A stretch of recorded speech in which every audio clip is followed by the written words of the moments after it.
So let's begin some concrete examples on how to suspend opinions. Let's say someone said, let's talk about New York. New York is the most turbulent city in the world.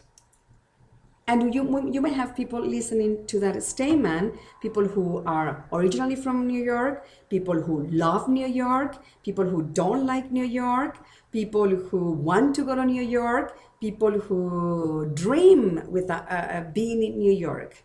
Now, do you think that the responses, the triggers of that statement from each person are exactly the same, or are they different?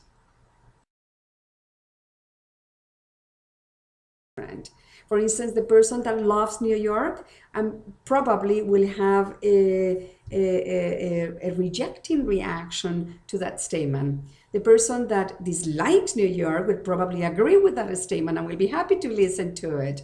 The person who is dreaming to go to New York will probably go with, will become a little disappointed, and so on. But I'm giving you this example because I am trying to tie in the emotion that we attach to statements with statements that really are only statements.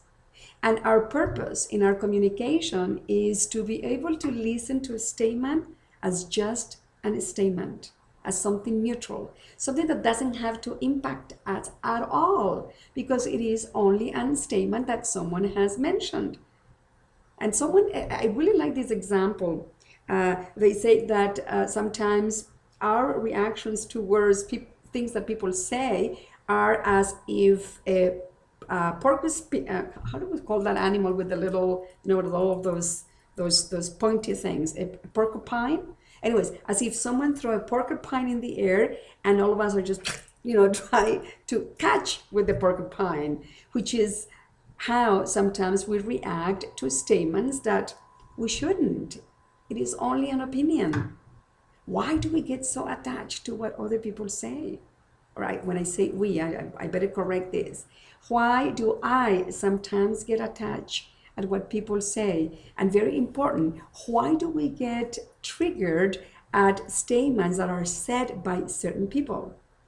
In my experience, for instance, there are times when someone could say this person could say this, but if this other person says it, then it becomes a play on my ego, I guess I could say. Bottom line, it is our ego. It is those relationships, the type of relationships that we have with other people that triggered emotions when we hear statements from others. I'm going to deepen on this topic and this subject because it's very important. It's the essence of dialogue.